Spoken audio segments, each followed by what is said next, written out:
durante un periodo de 3 días, ¿no? Lo hicimos corrido online. Entonces, el tema de hoy es un tema que es muy controversial porque es un tema que, bueno, ha sido interpretado de muchas maneras, sobre todo este tema del concepto de la interseccionalidad. Vamos a ver, hay varias interpretaciones del tema de la interseccionalidad.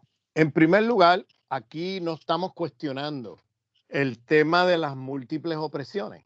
Obviamente, y desde una perspectiva decolonial, y en mis trabajos de descolonización de la economía política marxista, yo he llamado la atención a que cuando estamos analizando la cartografía del poder del sistema global en que estamos, no podemos circunscribirlo a una o dos jerarquías de dominación, sino que hay a escala global como 15, 16, 17 jerarquías de dominación que no se agotan en la jerarquía económica capitalista, sino que también hay jerarquías patriarcales, hay jerarquías raciales, hay jerarquías pedagógicas, hay jerarquías sexuales, de género, hay jerarquías de dominación espaciales, hay jerarquías de dominación de estados, hay jerarquías de dominación ecológicas, hay jerarquías de dominación, o sea, podemos ir sobre la lista, es larguísima, hay jerarquías de dominación médicas, hay jerarquías de dominación, o sea, podemos ir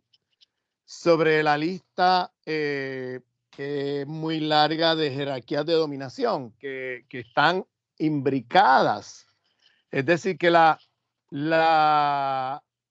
dominación y explotación no se circunscribe solamente al aspecto económico, sino que el aspecto económico está imbricado con otros aspectos que son fundamentales a la hora de discutir la multiplicidad de opresiones, y eso no está en cuestión en lo que voy a discutir. Estamos de acuerdo en ese principio básico que las feministas negras siempre llamaron la atención, igualmente las feministas latinas, chicanas en los Estados Unidos, que hablaban de múltiples opresiones. Múltiples opresiones que se imbrican, se cruzan, etc. Ahora, ¿cómo entendemos lo de las múltiples opresiones? Yo creo que es algo muy importante a discutir, porque yo creo que se usa el término hoy casi como sentido común y como algo políticamente correcto, pero no se conoce la genealogía de pensamiento que produjo esta categoría. La categoría de interseccionalidad. Esta categoría, vamos, hoy día mucha de la interpretación que escuchamos por ahí es una interpretación que plantea las opresiones, género, clase, sexualidad y raza como tres articulaciones de la dominación, de jerarquías de dominación que se conciben en muchos de los textos que se leen hoy día por ahí de manera popularizada o incluso entre algunos académicos y académicas como jerarquías de dominación autonomizadas unas de otras. Es decir, como clase, dominación de géneros, dominación sexual y dominación racial, como si cada una existiera ontológicamente en la realidad histórico-social separadas unas de otras.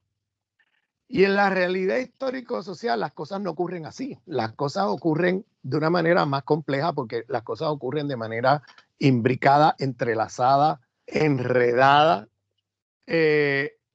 Y por tanto, esta visión de separar las jerarquías de dominación de esa manera es muy problemática, no solamente teóricamente, sino también políticamente. Vamos a ver, cuando nosotros miramos la imbricación de estas jerarquías de dominación, es decir, la interseccionalidad de estas jerarquías, no es lo mismo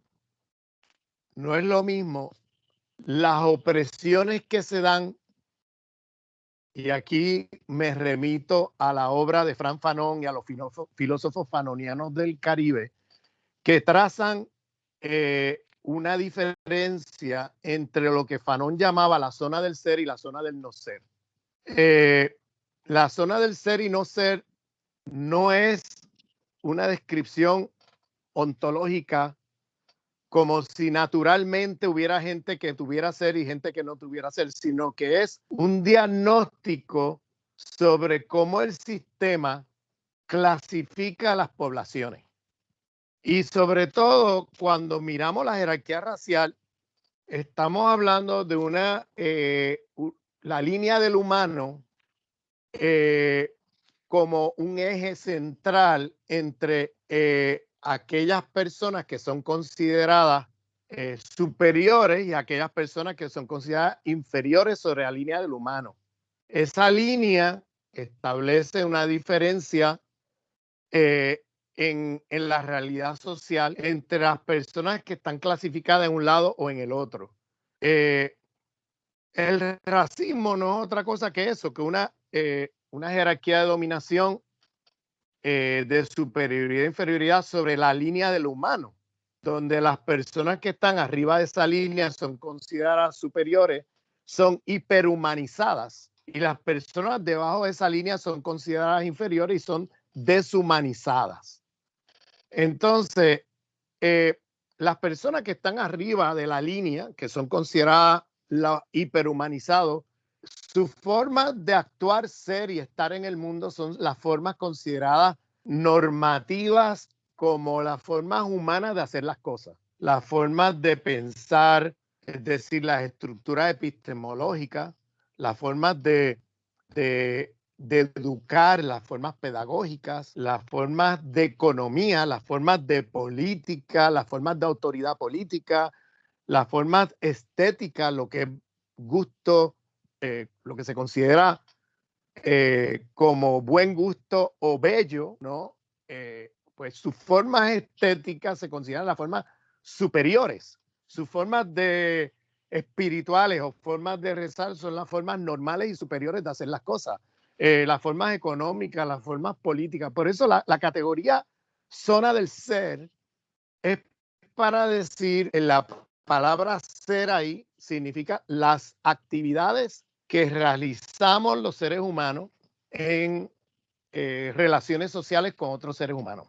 Entonces, todo el número de actividades se considera las formas de existencia social, ¿no? Entonces, lo que llama Fanon la zona del ser es para llamar la atención de que el racismo no es solamente que te discriminan en un mercado de trabajo o que te discriminan en los derechos ciudadanos, sino que el racismo además es una cosa mucho más profunda, porque estamos hablando de que existe un racismo estético, un racismo pedagógico, un racismo epistemológico, un racismo ecológico, un racismo, o sea, podemos ir sobre toda la gama de áreas de la existencia social de los seres humanos y podemos ver cómo el racismo atraviesa todas esas actividades y las atraviesa, las cruza y las reorganiza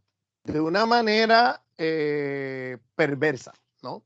En la zona del ser, aquellos que son considerados superiores, pues se asocia a todas las maneras de hacer las cosas de esas poblaciones como las maneras humanas, normales y superiores de hacer las cosas.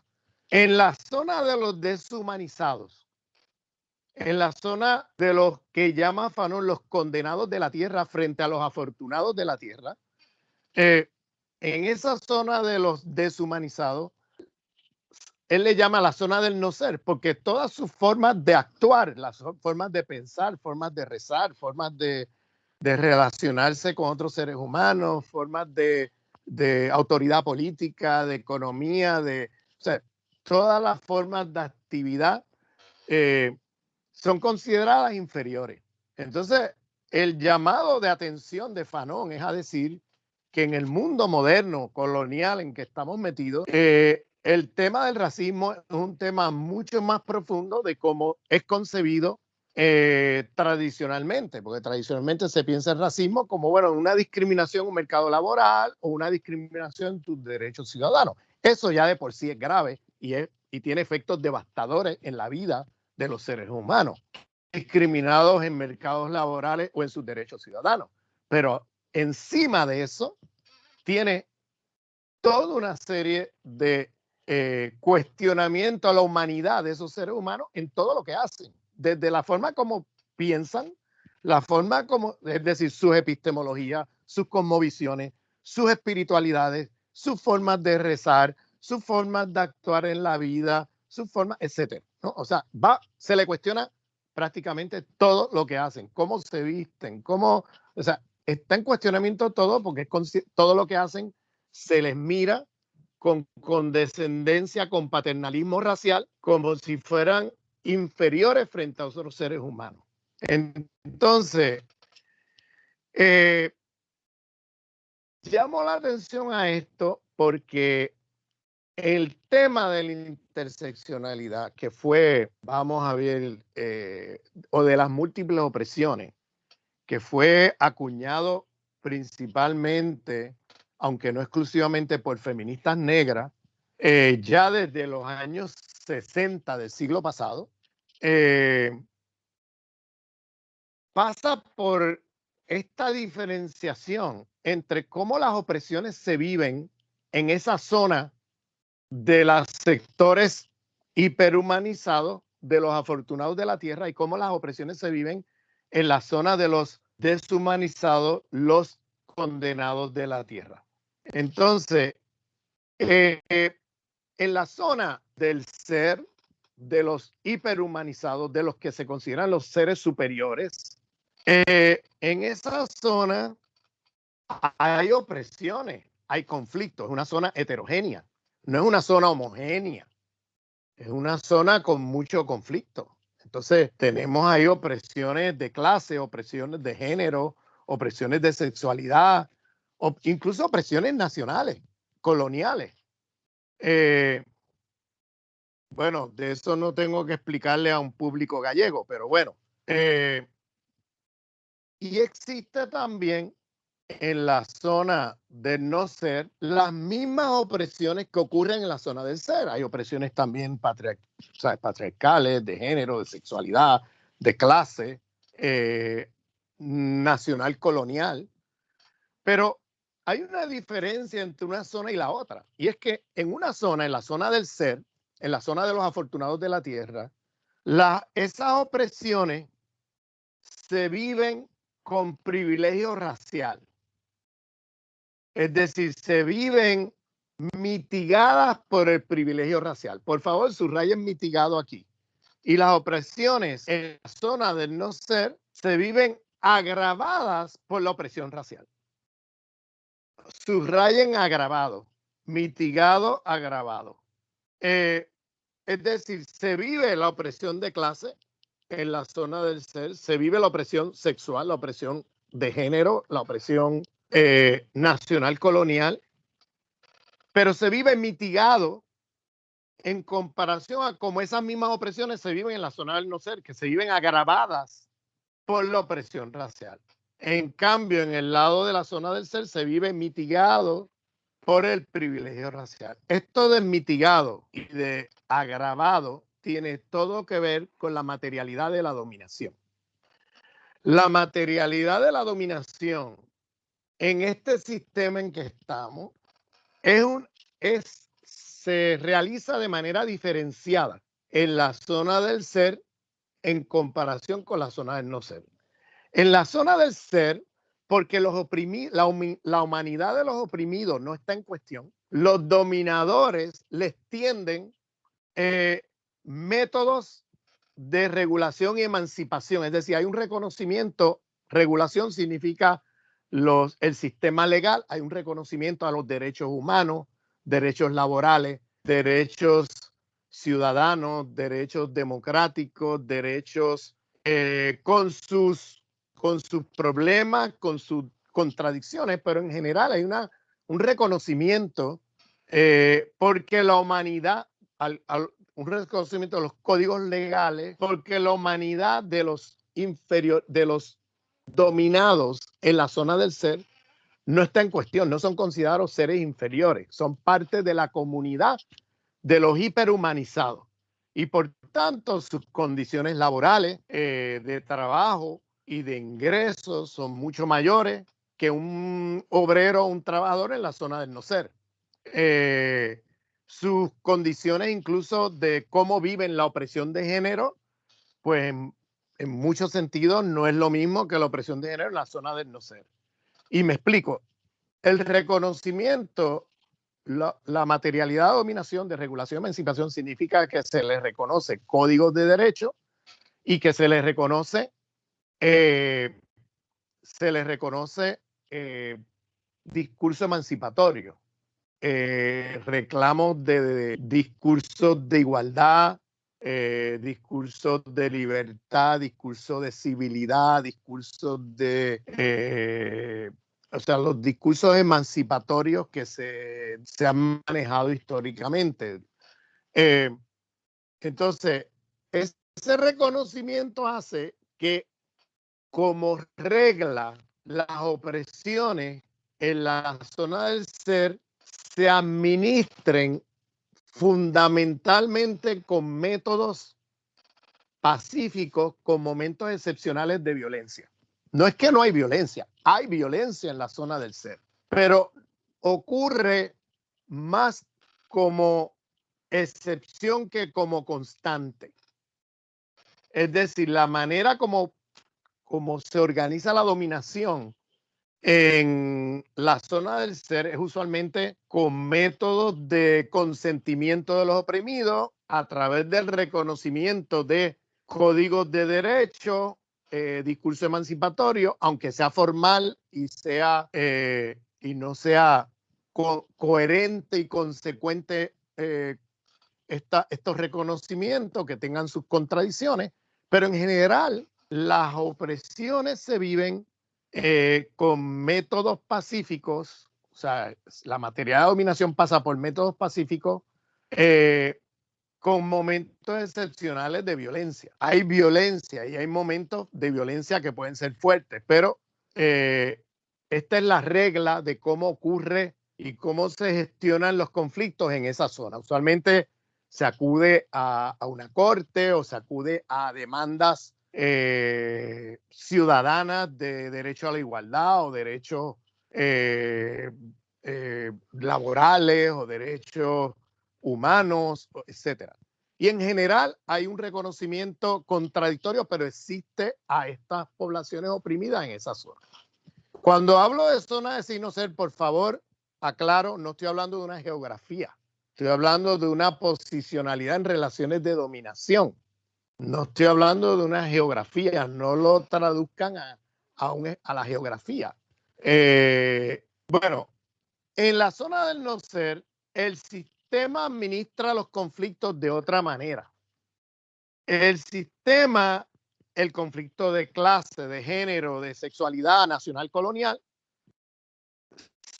que también se vive en la zona del ser, pero acá se administra de otra manera. No se administra con métodos de regulación y emancipación, sino que acá colapsa los códigos de derecho, los discursos emancipatorios y todo eso, porque al ser seres deshumanizados no se les reconoce códigos legales, derechos adquiridos, ni nada de eso, ni tampoco discurso emancipatorio de igualdad o libertad, etcétera. Y el sistema acude a la violencia y el despojo como constante, con momentos excepcionales de paz en la zona del no ser.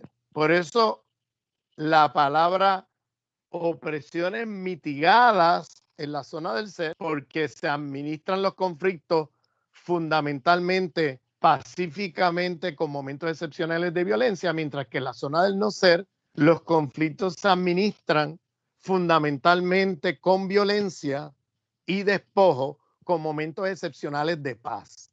Es como el mundo al revés. Eso tiene consecuencias materiales enormes, porque los salarios, por ejemplo, los ingresos, el acceso a estado de bienestar o a ciertos recursos del Estado o a ciertos derechos, etcétera, reconocidos o conquistados, se implementa de manera muy desigual, porque en la zona del ser las condiciones materiales de vida y las condiciones, aún con todos los problemas económicos que existen en la zona del ser, todavía se vive de una manera que no es tan devastadora como en la zona del no ser.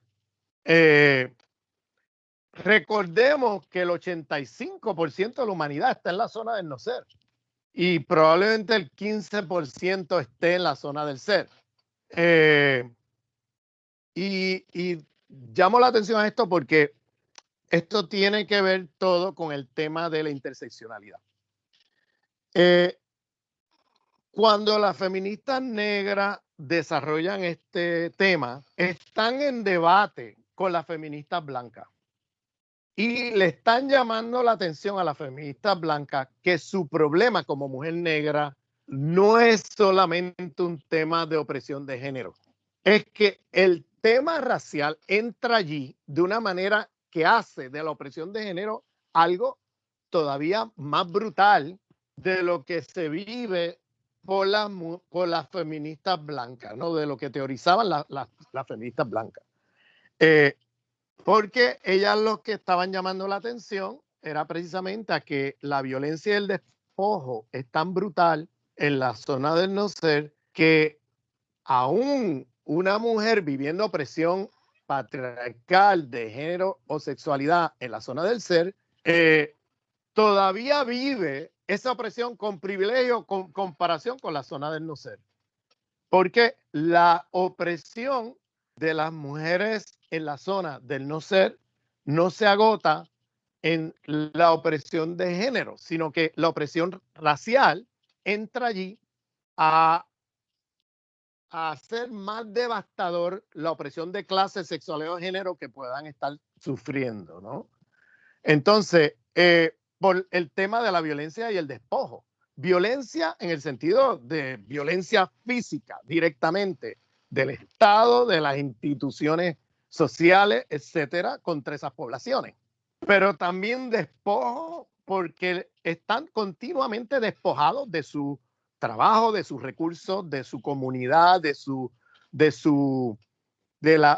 propia producción social, económica, política, estética, de lo que sea. Siempre están en una lucha contra el despojo continuo que el sistema ejerce en estas comunidades.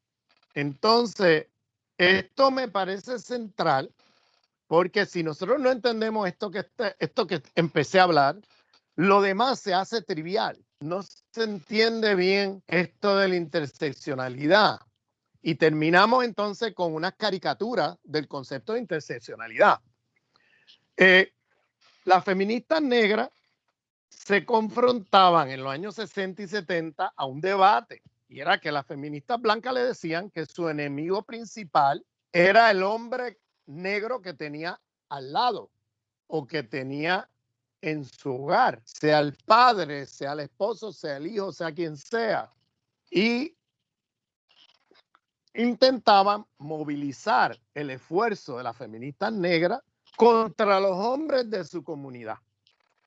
Las feministas negras les respondían: nosotros tenemos contradicciones con los hombres de nuestra comunidad, por razones patriarcales, obviamente sexistas, por razones en muchos casos de homofobia o lesbofobia, etcétera. Tenemos contradicciones, pero estos no son nuestros enemigos principales. Estos hombres que tenemos en la comunidad están tan jodidos como estamos todo el mundo aquí, perdonando la palabra. Entonces, estos hombres están en muchos sentidos viviendo la violencia del sistema y en muchos sentidos la violencia que viven del sistema la canalizan contra quién, contra las mujeres de la comunidad.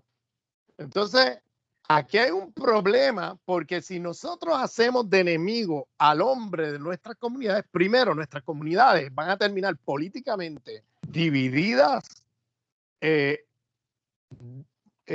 debilitadas al estar divididas frente a la lucha contra la supremacía blanca y contra el Estado supremacista blanco. Y tercero, ustedes al hacer eso ocultan y ponen detrás de una cortina a los enemigos principales, que son las élites capitalistas de hombres blancos, patriarcales, que son los que dominan este país. En este caso, las feministas negras en los Estados Unidos. Entonces, yo no puedo hacer del hombre de mi comunidad con el cual tengo contradicciones y conflictos el enemigo principal. Yo tengo que manejar esas contradicciones con los hombres de mi comunidad de una manera muy distinta a cómo manejo las contradicciones con el hombre blanco. Entonces, yo no puedo hacer del hombre de mi comunidad el enemigo principal. Yo tengo que hacer un debate, una lucha, tengo que empoderarme dentro de la comunidad, pero al mismo tiempo tengo que asumir los problemas de mi comunidad, que no es solamente un tema de opresión patriarcal, es un tema de opresión racial que hace que todo aquí se agrave de una manera perversa. Y cuando tenemos la mitad de los hombres de nuestra comunidad en las cárceles y las mujeres aquí tenemos que hacernos cargo de todo, yo no puedo decir que ese hombre de mi comunidad es mi enemigo, porque estos hombres están siendo víctimas de un sistema de dominación de capitalismo racial muy brutal y yo no puedo hacer de estos hombres mis enemigos, por más contradicciones que podamos tener dentro de la comunidad. Y claro, lo que ha demostrado feministas negras con su práctica política es que al asumir los problemas contra el capitalismo racial en su comunidad, se han ganado el respeto de los hombres de la comunidad a tal punto que logran entonces negociar sus contradicciones dentro de la comunidad de otra manera.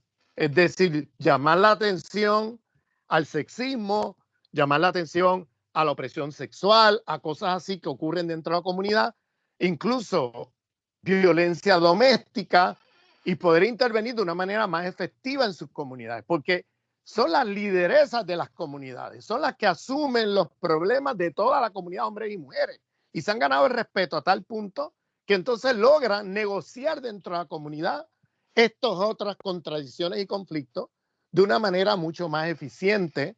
Y por tanto, ahí había un gran debate en los 60 y 70 entre feministas negras y feministas blancas, porque las feministas negras le llamaban la atención a las feministas blancas de que su realidad es muy diferente como mujeres negras a la realidad de una mujer blanca, y que las mujeres blancas podían darse el lujo de poner el tema de género como el tema central porque no viven la opresión racial y porque muchas de ellas ni siquiera viven opresión de clase, porque muchas vienen de clases medias altas. Entonces ni siquiera conocen lo que es la explotación de clase. Entonces, aislar el tema de género como una opresión aislada de las otras formas de opresión, pues es un problema desde el punto de vista de las mujeres negras. Entonces, la teorización de las mujeres negras sobre las múltiples opresiones, que en un primer momento no se usó el término de interseccionalidad, eso es un término muy reciente. Se usaban otros términos, desde múltiples opresiones hasta el tema interlocking. Cata, quizás me pueda ayudar a traducir esto. Interlocking de las opresiones. Era el concepto entrelazado, ¿no? Entrelazado, sí, opresiones entrelazadas, que no es lo mismo que interseccionadas. Bien, yo voy a explicar eso en unos minutos. Lo de interseccionalidad vino después. Y es un concepto problemático, como voy a explicar ahora, que en muchos sentidos echa para atrás avances del feminismo negro. O sea, el feminismo negro ya tenía teorizaciones mucho más interesantes que la interseccionalidad antes de que apareciera la interseccionalidad. También estaba la noción de la matriz de dominación, un concepto también que se usó en los años 80 como una matriz de dominaciones, ¿no? Y que, bueno, eso, la diferencia, o sea, un poco para el trabajo, por ejemplo, de Angela Davis, de Mujer, Clase y Raza, creo que se llama, que está traducido por ACAL, la editorial ACAL. Mujeres, Clase y Raza. No me acuerdo el título exacto, pero es algo así. Y en ese trabajo, es un trabajo histórico que es un debate con las feministas blancas, porque Angela Davis llama la atención, hablando ya aquí de lo que yo venía hablando de zona de ser y no ser, usando la noción de Fanon.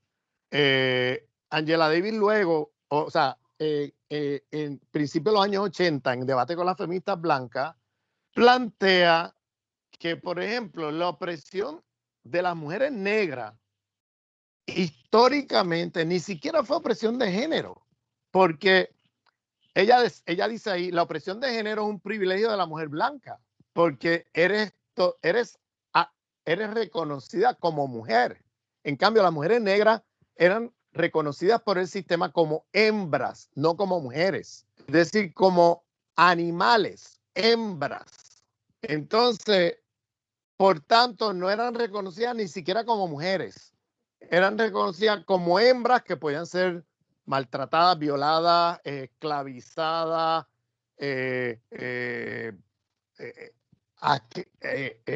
abusadas en términos ya de violencia física, de violencia sexual, etc. Entonces, ella establecía una diferencia en cómo la categoría de género tiene límites a la hora de dar cuenta de lo que vive una mujer negra en un sistema de supremacía blanca.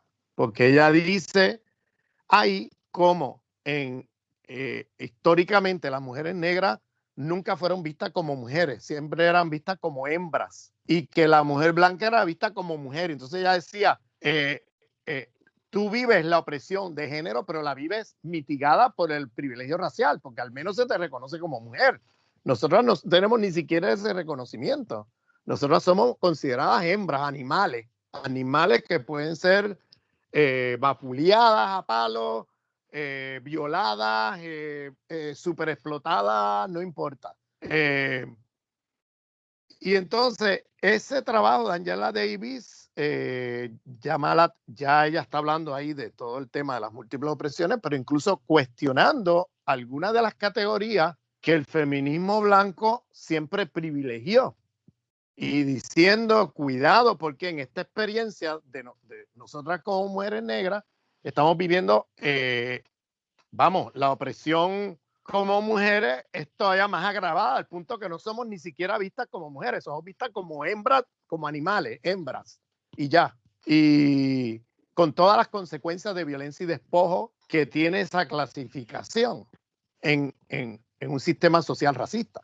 Entonces, ella llama la atención a eso. Patricia Hill Collins, que hablaba de una matriz de dominación, ¿no? Y en los años 80 tienes también al colectivo de mujeres negras conocido como Combahee. Cata, quizás en la pronunciación tú me puedes ayudar aquí. Pero ¿Puede repetir? Perdón. ¿Puede repetir? El colectivo Combahee, que era un colectivo de mujeres negras. Sí, the Combahee River Collective. Ese, gracias. Que aparece a principios de los 80 y Bárbara Harris, creo que es el nombre de ella, era una de sus grandes líderes, que hablaba del interlocking, del entrelazamiento de las opresiones. Sí. ¿Por qué entrelazamiento? Porque, vamos a ver, cuando separan las opresiones, que yo he visto mucho feminismo blanco y mucho, incluso ciertas corrientes marxistas feministas acudiendo al concepto de interseccionalidad, pero transformándolo en otra cosa. Es decir, transformándolo en una visión weberiana, en el sentido de Max Weber, el sociólogo alemán del siglo XIX, que separa en esferas autónomas de la realidad social las opresiones. Entonces, la opresión de raza, la opresión de género, la opresión de clase, la opresión de sexualidad, aparecen allí como separadas una de otra. Al hacer eso, entonces se acude a un discurso y a un proyecto político que desde mi punto de vista es problemático, porque se dice, al separar las opresiones de esa manera, se termina concluyendo lo siguiente. Bueno, yo, proletario blanco, estoy tan explotado como tú, proletario negro. Yo, mujer blanca, estoy tan dominada como tú, mujer negra o mujer musulmana o mujer indígena, gitana. O sea, estoy tan oprimida como tú en términos patriarcales. Yo, LGTB blanco, o estoy tan oprimido como un LGTB en la zona del no ser. Es lo único que tenemos diferencia, donde reconozco que yo no estoy en la misma situación, es en el tema racial. En el tema racial, pues yo tengo ciertos privilegios que tú no tienes. Entonces, al separar las esferas de las opresiones como esferas separadas, autónomas de la realidad, pues termina concluyendo, pues proletarios del mundo unido, o sea, estamos todos oprimidos, proletarios del mundo unido, o todas las mujeres estamos oprimidas, mujeres del mundo unido, o todos los LGTB estamos igualmente oprimidos, LGTB del mundo unido. Es lo único donde podemos tener es lo racial. Pero ¿qué pasa? Si miramos las opresiones, no como esferas autónomas, sino como entrelazadas, interlocking, como entrelazadas, como imbricadas, las múltiples opresiones, tú no puedes decir que un proletario, vamos, blanco, por ponerle en una categoría, está en la misma situación que un proletario no blanco. Tú no puedes decir que una mujer blanca está en las mismas condiciones materiales, simbólicas y de relaciones de poder que una mujer no blanca. Tú no puedes decir que un LGTB blanco esté en las mismas condiciones materiales, en las mismas condiciones simbólicas, en las mismas condiciones de poder que un LGTB no blanco. Porque el problema es que todas estas opresiones están articuladas y enredadas. Y esta diferenciación entre los deshumanizados y los hiperhumanizados, entre los condenados de la tierra y los afortunados de la tierra, atraviesa y corta por el medio todas estas opresiones, generando unas divisiones al interior de los oprimidos en el mundo. Unas divisiones que muchas veces y en la mayoría de las ocasiones hacen que la solidaridad entre oprimidos se vea cortocircuitada. Porque un oprimido en la zona del ser, al verse como superior a un oprimido en la zona del no ser, al pensarse a sí mismo o a sí misma como superior, al vivir otra realidad muy distinta a la que vive el otro lado, entonces intenta imponerle sus categorías de pensamiento crítico a la gente que vive opresiones en la zona del no ser. Pero ¿qué pasa? Las categorías de pensamiento crítico que se producen al calor de la experiencia histórico-social de un oprimido en la zona del ser, no da cuenta de la experiencia histórico-social de un oprimido en la zona del no ser. ¿Por qué? Porque son opresiones muy distintas. No, o sea, no puedes formalizar la opresión de clase y pretender que la opresión de clase es la misma más allá de tiempo y espacio. O sea, que tú eres proletario en Haití o tú eres proletario en la Boeing Company en Francia y bueno, proletarios del mundo unido porque estamos todos explotados y ya, o sea, eso no da cuenta de la complejidad de la diferenciación de una mujer explotada en el tercer mundo y un explotado en el primer mundo, por ejemplo, para poner un ejemplo, ¿no? O dentro de un mismo país, no tienes que hacer la geografía norte-sur, puede ser dentro de un mismo país donde puedes tener zona de ser y no ser en una misma ciudad. Tienes una ciudad donde tienes súper explotado en la zona del no ser y explotados de la zona del ser, coexistiendo en la ciudad, pero segregados racialmente, viviendo en diferentes zonas de la ciudad. Es decir, que la zona de ser y no ser no es solamente una jerarquía de dominación global, sino que también atraviesa espacios nacionales, regionales, urbanos, locales, comunidades, etcétera.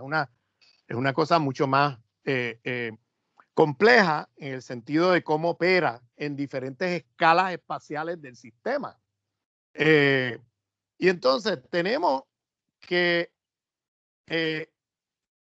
las opresiones que vive un proletariado, digo mujeres trabajadoras del tercer mundo, porque hoy día el 90% del proletariado mundial son mujeres inferiorizadas racialmente del tercer mundo. Sea que estén en una maquiladora clandestina en el primer mundo, o sea que estén en una maquiladora en el tercer mundo. Pero el 90% del proletariado mundial hoy día son mujeres del tercer mundo. Y no puedes decir que viven la misma opresión que un obrero en la Boeing Company o en la Airbus Company, por ejemplo. Son realidades muy brutales en términos de los salarios que devengan por hora, las condiciones de trabajo, las horas que trabajan, derecho, acceso a derechos laborales. O sea, cuando tú miras las maquiladoras, estamos hablando de jornadas de 12, 14, 16 horas al día. Estamos hablando de salario, bueno, de $1 al día, con mucha suerte, o $2 al día. No la hora, ¿no?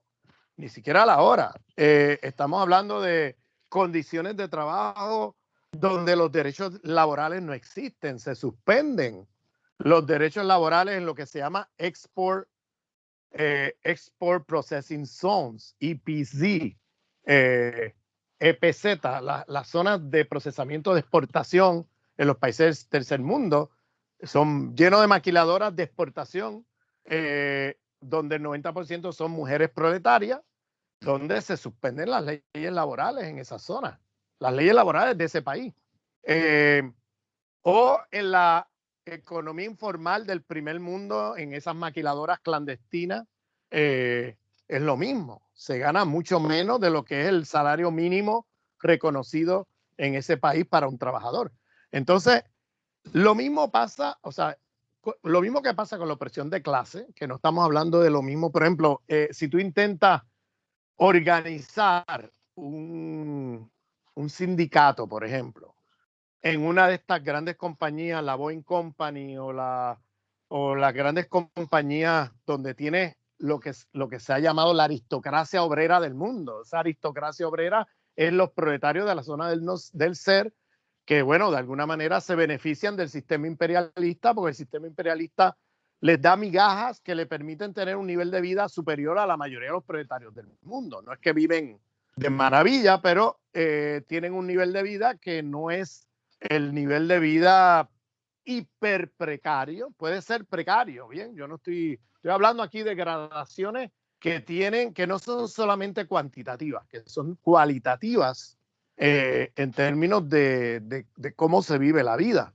Ahí hay unos elementos cualitativos que no se pueden borrar en lo cuantitativo, como diciendo, trivializando de que no, después de todo es solamente gradaciones cuantitativas. No, es que esto tiene alcances cualitativos brutales, porque el sistema usa violencia y despojo en un lado y usa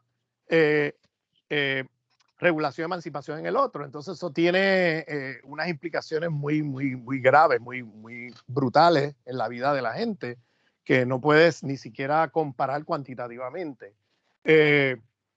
Entonces, lo mismo que pasa con proletarios pasa con mujeres. No es lo mismo una mujer oprimida, una mujer blanca oprimida de París, que una mujer musulmana o negra en los barrios periféricos de París. Estamos hablando de realidades completamente diferentes.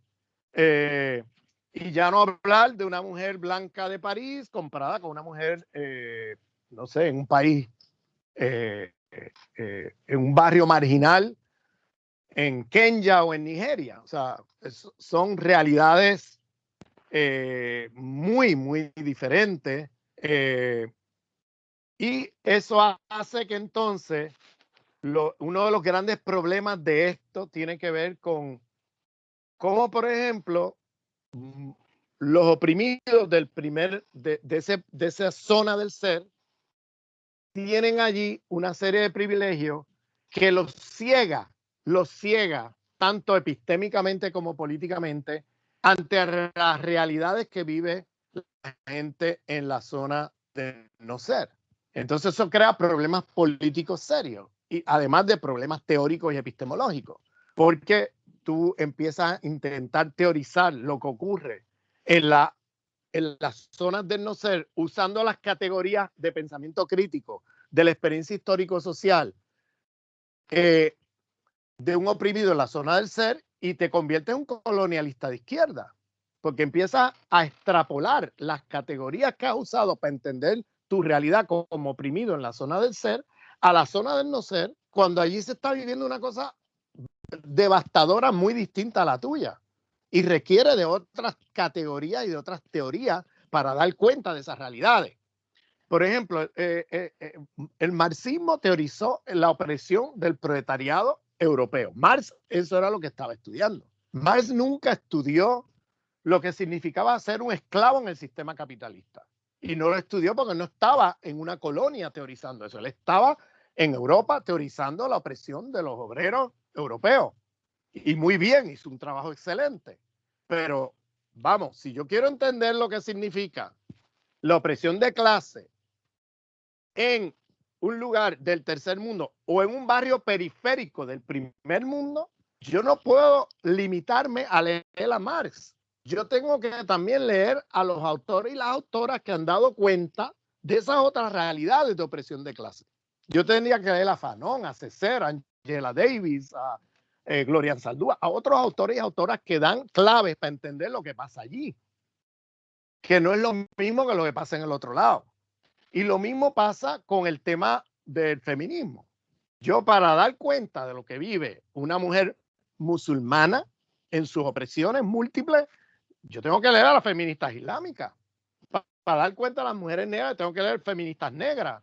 Para dar cuenta de las opresiones que viven mujeres indígenas, yo tengo que leer a las feministas indígenas. Yo no voy a encontrar las claves para entender lo que pasa en ese otro mundo de la zona del no ser en Judith Butler, por mejor teórica que sea, pero no voy a entender allí no voy a derivar de allí las claves para entender lo que pasa en el otro lado. Las claves las tengo que encontrar en todas las mujeres que han teorizado las opresiones de mujeres en esa zona del no ser. Y entonces, ¿qué pasa? Cierto feminismo eurocéntrico, occidentalocéntrico, incurre en el mismo problema del colonialismo, que piensa que sus categorías para entender su realidad, pues agotan la explicación de las opresiones de género o de sexualidad en el resto del planeta. Entonces yo, para entender la opresión de clase, tengo que leer a Toni Negri, para yo entender lo que pasa, la opresión de clase en las favelas de Brasil. Es Toni Negri quien me va a dar las claves. Perdóname, Toni Negri nunca ha vivido en una favela en Brasil y no conoce lo que son las favelas de Brasil. Entonces Toni Negri teorizó otras cosas, teorizó la explotación del proletariado italiano, etcétera, europeo, pero no me va a dar yo no voy a encontrar allí las claves de entender la interseccionalidad de las opresiones, ¿no? Para usar ese término, en Toni Negri, de la misma manera que no lo voy a encontrar tampoco en Judith Butler, por mejores teóricos que sean para ciertas cosas.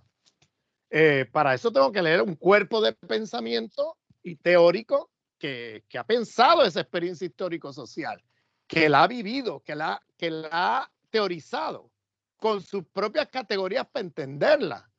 Entonces no podemos caer en ese universalismo eurocéntrico complaciente que siempre ya tenemos todo solucionado en nuestras cabezas y extrapolamos al resto del planeta las categorías con las cuales entendemos nuestro mundo. Y nos creemos que con eso somos progres, somos de izquierda. No, te conviertes en un colonialista de izquierda porque al extrapolar las categorías para entender las opresiones en la zona del ser a la zona del no ser, te estás cargando toda una serie de opresiones que, y cómo se articulan esas opresiones en su imbricación, que tienen efectos devastadores que tú no alcanzas a entender desde tu teorización, porque tú estás teorizando una experiencia histórico-social muy diferente. Entonces, ese respeto a esas y esa humildad, lamentablemente no la vemos en los teóricos de izquierda de las tradiciones de izquierda occidentalocéntrica. No lo vemos, lo que vemos es la soberbia de creerse que desde sus teorías se entiende todo lo que pasa en el mundo y se agota la explicación de lo que pasa en el mundo. Bueno, el caso más dramático que yo veo es Celia Amorós en el Estado español. Es dramático. Celia Amorós, cómo se ha tragado todo este discurso de feminista eurocéntrico, que yo le llamo un feminismo imperialista, porque ella desautoriza las feministas. Ella dice, ¿el feminismo es de la ilustración o no es?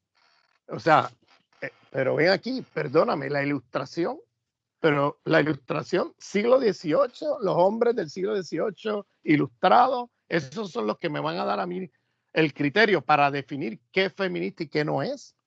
Entonces desautoriza el feminismo islámico, feminismo negro, de feminismo, o sea, todos los otros feminismos, ella los tira a la basura porque no son de la ilustración, es decir, de la ilustración de los hombres europeos. Entonces, ¿qué me estás contando? ¿Qué me estás contando? Eso es un feminismo imperialista, colonialista. Entonces llamó la atención porque es un caso dramático, ¿no? Pero Celia Amorós, la pongo de ejemplo, pues estamos hablando de una feminista reconocida en el Estado español. Si no, te puedo poner ejemplos en Francia o te puedo poner ejemplos en Inglaterra o Estados Unidos, otros lugares donde incurren en el mismo problema. Por ejemplo, el feminismo de la diferencia en París.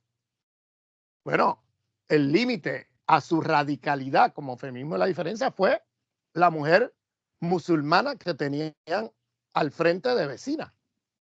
Ahí colapsó el feminismo de la diferencia. Porque el feminismo de la diferencia, las grandes exponentes del feminismo de la diferencia se fueron con el Estado capitalista, blanco, patriarcal, contra las mujeres musulmanas en las leyes que están pasando y siguen pasando en Francia de corte fascista.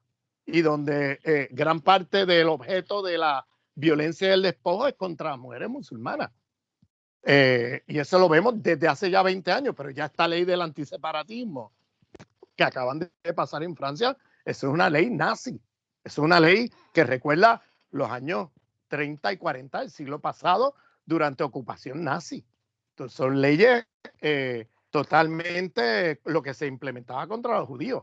Ahora lo están implementando contra musulmanes en Francia. O sea, estamos hablando de cosas muy perversas, muy problemáticas, y que cuando hablamos de las opresiones múltiples, tenemos que siempre imbricarlas, no podemos separarlas porque si no caemos en fórmulas muy faciloides, muy simplistas, ¿no? Que no nos lleva muy lejos. Y para hacer alianzas políticas tenemos que hacer un primer reconocimiento de dónde está cada cual en sus opresiones. Tenemos que tener un respeto a la diversidad epistémica dentro de los movimientos antisistémicos. No podemos pretender que la gente, que todo el mundo piense como el otro, ¿entiendes? Que todo el mundo piense como yo. No todo el mundo va a pensar como yo en una coalición antisistémica. Va a haber diversidad epistémica y tiene que haber un respeto a eso. Y ese respeto tiene que nacer del reconocimiento de que hay opresiones y hay opresiones. Es decir, la interseccionalidad de opresiones que vive, por ejemplo, un proletariado blanco o una mujer blanca, esa interseccionalidad de opresiones no es igual a la interseccionalidad de opresiones que vive la gente en la zona del no ser. Es que no es igual, no es la misma. Y tiene todo que ver con lo que hablé antes, la materialidad de la dominación, que pasa por la discusión de zona del tema de la regulación y emancipación versus violencia y despojo. O sea que eso afecta de manera brutal la experiencia vivida de los oprimidos en el planeta Tierra, porque son experiencias vividas muy diferentes unas de otras, dependiendo de cómo estás clasificado entre los afortunados de la Tierra, los hiperhumanizados de la Tierra, o si estás clasificado entre los desafortunados de la Tierra y los deshumanizados de la Tierra. Entonces, eso tiene un alcance desde lo global hasta lo más local. Y llamo la atención a esto porque el capitalismo racial vive de esto. O sea, se nutre de esto.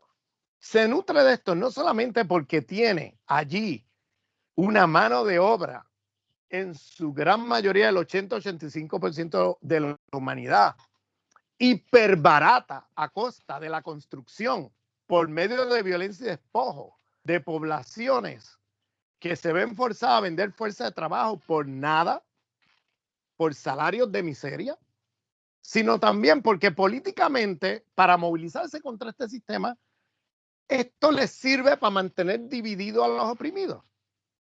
Los mantiene divididos en la medida en que los oprimidos de la zona del ser hacen complicidad con el eurocentrismo, el occidentalocentrismo y las formas de dominación del sistema imperialista mundial contra los oprimidos en la zona del no ser. Entonces tienes una izquierda corrupta, una izquierda imperialista, una izquierda que está más del lado de los opresores que de los oprimidos del planeta.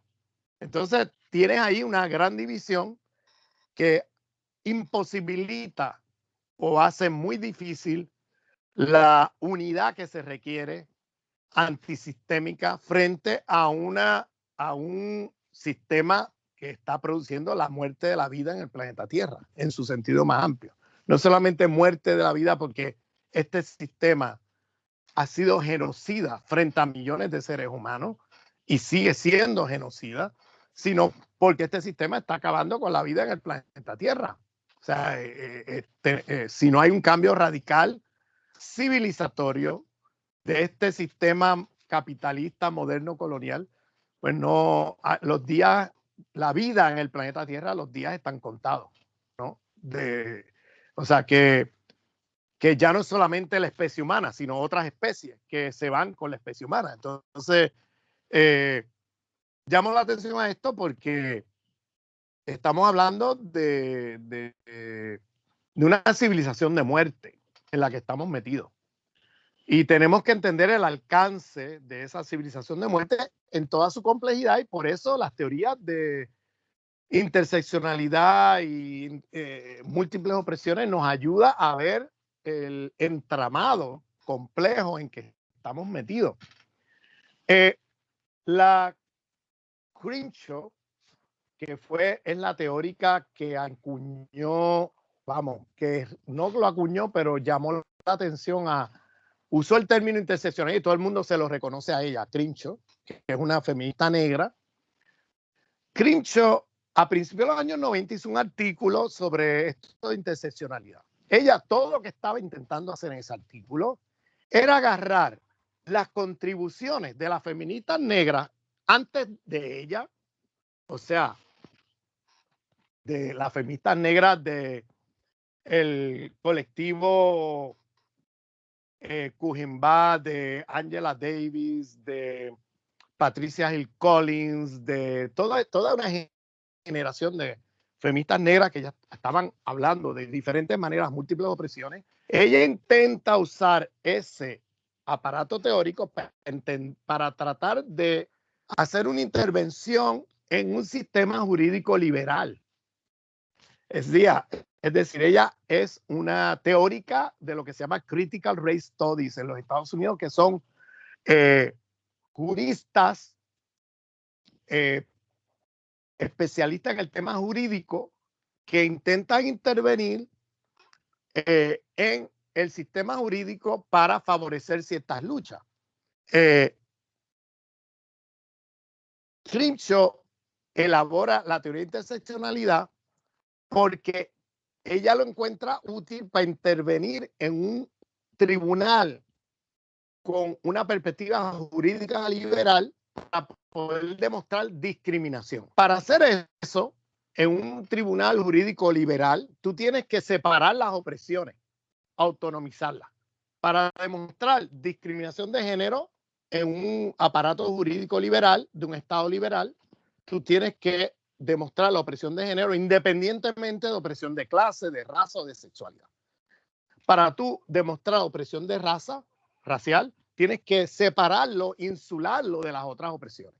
De lo contrario, en un tribunal liberal no te aceptan la demostración de que hay discriminación de tal o cual cosa. Por tanto, ella siempre vio su intervención como una intervención puntual. Ella nunca vio su intervención como una teoría universal, como luego intenta hacer cierto feminismo blanco y cierto feminismo marxista que agarra el concepto de la Crenshaw de interseccionalidad, donde separa las opresiones, para luego hacer lo que yo decía hace un rato, poner el tema racial como el único tema donde estamos distanciados. Acá los proletarios somos iguales, igualmente oprimidos, no importa dónde tú estés en el mundo. Las mujeres somos igualmente oprimidas, los LGTB igualmente oprimidos y se acabó. Y borrar las diferencias entre esas formas al interior de esos oprimidos, que no contribuyen nada a poder forjar las alianzas políticas que se requieren. Y entonces, ella se le tomó esa intervención que ella hace en un aparato jurídico liberal como la quintesencia del feminismo negro. Ella nunca quiso hacer eso, ni nunca pretendió hacer eso, pero se ha apropiado su trabajo como la definición por ese lo que hacen las feministas negras. Y en realidad eso es un disparate teórico. Primero, porque ni ella siquiera lo plantea así o lo ve así, porque esto de interseccionales es como cómo se intersectan múltiples opresiones que están separadas, se conciben como separadas y se intersectan en un... Es así como se ve esto de interseccionalidad. En cambio, las feministas negras nunca pensaron eso de esa manera. Siempre no como interseccionalidad, sino como entrelazamiento complejo de las opresiones, cómo se entrelazan. Porque no es que tú vives opresión de clase aquí, opresión de género por allá, sino que tú en tu mismo cuerpo, una mujer negra está viviendo todas las opresiones al mismo tiempo, vive todas estas opresiones simultáneamente. No por aquí una y por allá la otra, sino que las vive al mismo tiempo imbricadas en su propio cuerpo. Entonces, eso hace que la teorización que se hizo siempre en el feminismo negro fue de interlocking, de entrelazamiento, de múltiples opresiones imbricadas, de entanglement, de enredo, de las opresiones, ese tipo de cosas, donde el tema racial es un tema central en cómo se organiza todo eso frente al feminismo blanco. Entonces, llamo la atención a esto porque yo creo que hay una gran confusión de la apropiación que yo llamo extractivista epistémica que hace cierto feminismo blanco y cierto marxismo, feminismo marxista o de izquierda a estas teorizaciones de las mujeres negras y luego lo transforma en otra cosa. Luego transforman la interseccionalidad en algo que no es y nunca ha sido.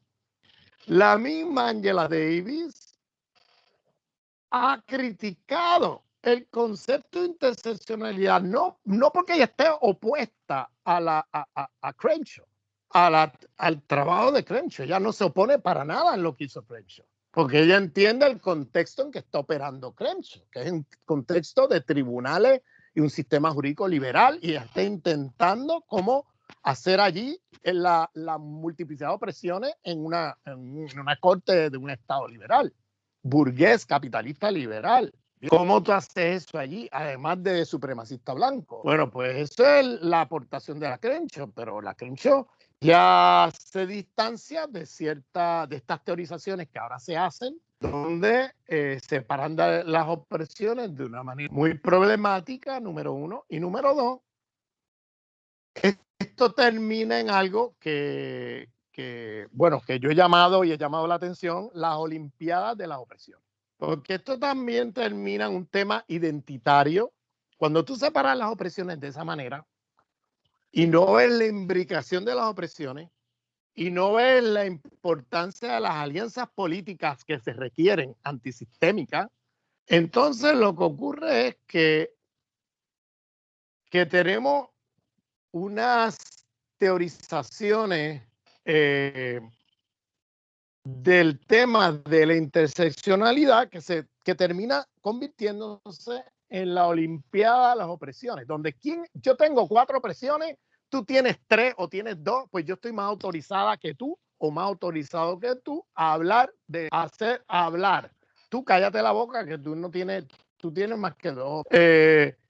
Y yo le llamo a esto de la interseccionalidad hoy día, esta versión que he criticado, un arma de destrucción masiva de movimientos sociales. Porque hoy día tú puedes ver a escala global cantidad de movimientos sociales que se implosionan por este tipo de discusiones identitarias, estériles, que no tienen en perspectiva el tema del sistema, sino que cada uno hace de su opresión una identidad con la cual puedo entonces intentar avanzar mis intereses sobre los otros y se convierte en la ley de la selva, sálvese el que pueda. Y si además yo tengo 3 o 4 presiones en mi cuerpo, entonces yo uso eso como arma contra el compañero o compañera que tengo a mi lado en esta lucha, en X o en X lucha, donde entonces terminamos a las patadas unos con otros, con temas identitarios que no llevan a ningún sitio. Y se pierde de vista la importancia de las alianzas políticas. Y siempre he dicho que el antiimperialismo tiene que ser un elemento central de la radicalidad de cualquier movimiento. Si tú eres antirracista, pero no eres antiimperialista, es muy fácilmente puede ser cooptado por el sistema en tu antirracismo, porque el racismo te puede hacer concesiones superficiales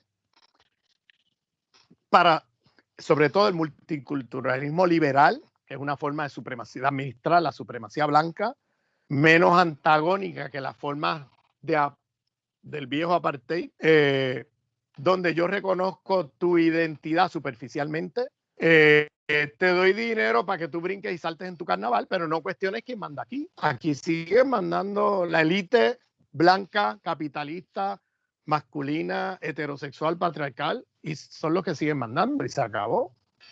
Y yo te reconozco superficialmente en tu identidad, pero no cuestiones quién manda aquí. Y ese es el tipo de... En eso termina mucho de esta interseccionalidad que autonomiza las opresiones como separadas unas de otras y genera entonces identidades en relación a cada opresión y luego termina en una pelea por quién es más oprimido, quién es menos oprimido, quién recibe más, quién recibe menos, y se pierde el sentido de solidaridad que planteaban las feministas negras desde el comienzo, cuando ellas hablaban de múltiples opresiones y hablaban del entrelazamiento de esas opresiones, estaban pensando en coaliciones, en cómo nos unimos todos los oprimidos en todas estas opresiones para luchar contra un sistema imperialista de dominación. Entonces, por eso digo, si tú eres antirracista y no eres antiimperialista, o si tú eres feminista y no eres antiimperialista, o si tú eres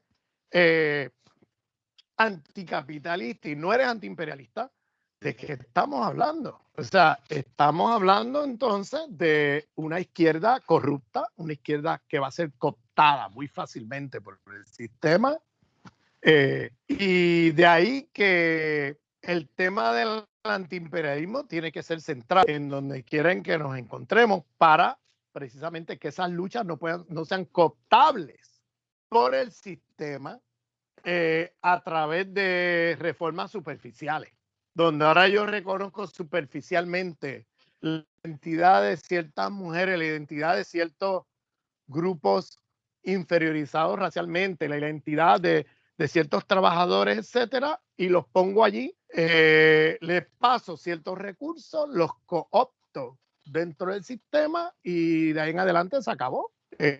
Van a estar ahí buscando cómo mejorar un poquito dentro del sistema y nada más. Y no se plantea una lucha antisistémica.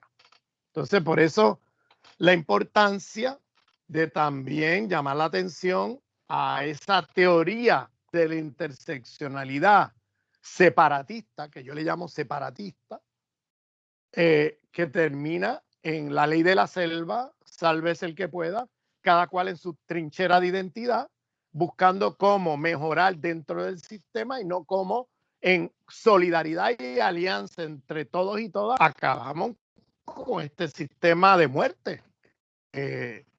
Y ahí es donde yo veo un grave problema en ciertas teorizaciones de la interseccionalidad que se distancian de las teorizaciones que siempre hicieron las feministas negras.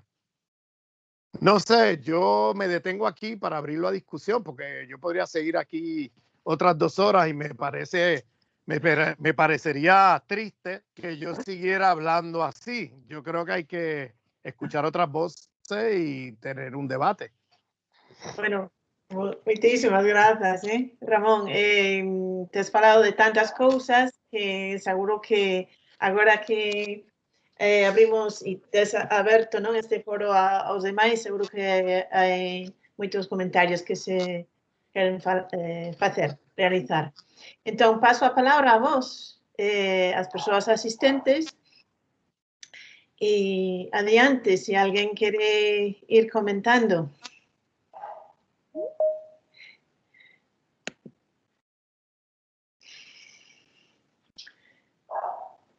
Alguén quere... Non alguén está tentando falar, pero non se escoita.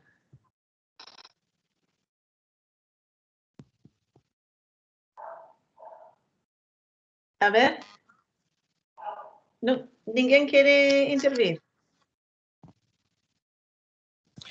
Hola, boas tardes, Catherine, escoitasme? Sí, hola, Brais. Vale. Antes, eu quería falar, pero estaba esperando a ver se alguén se conectaba porque sí que había un ruido por aí e non sabía se alguén quería falar. Bueno, eu o primeiro quero decir que me pareceu sublime o discurso porque... Podes repetir, Brais, por favor. Podes repetir o que dixeche porque se corta. Primeiro de todo, que quero decir que o discurso de Ramón que me parece sublime pola parte estética do discurso, por a taxonomía, pola facilidade con que estes conceptos poden calar en nós, pero tamén polo impacto moral que nos ofrece, pola perspectiva de que moitas veces nos enchémonos a boca coa palabra multicultural, pero a nosa visión é moi limitada, non?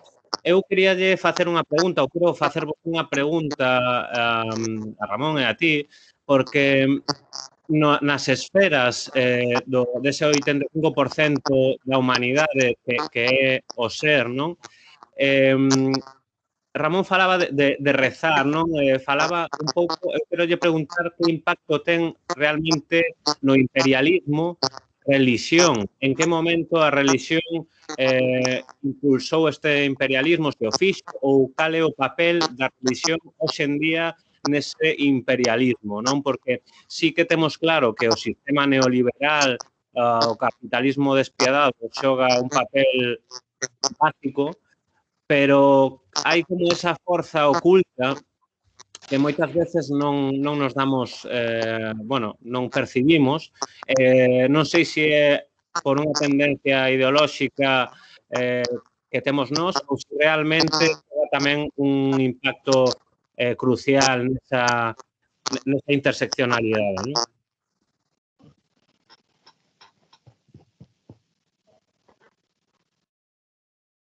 Adiante, Ramón. Sí, mira, el tema, uno de los grandes mitos del mundo moderno es el dualismo secular religioso.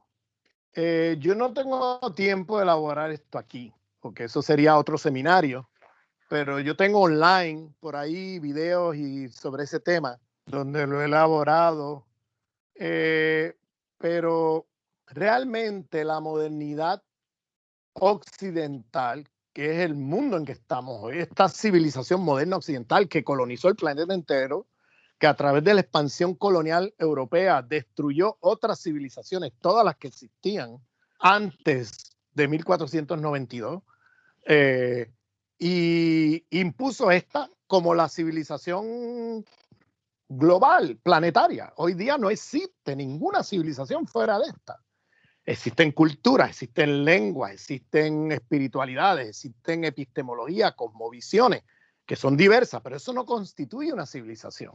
Una civilización, estamos hablando de un sistema que tiene estructuras de autoridad política, de economía, de pedagogía, de cosmovisiones, etcétera, que constituyen sistemas, si le quieres llamar así, sistemas mundos, sistemas sociales muy diversos que existían a la altura de 1492. O sea, los aztecas, los incas, la civilización china, la civilización musulmana, habían civilizaciones múltiples. ¿Qué pasó en los últimos 500 años? Pues la expansión colonial europea destruyó todas las civilizaciones que existían antes, ¿no? Las destruyó todas e impuso esta en que estamos. Esta es la que estamos. Estamos en la civilización moderna capitalista, patriarcal.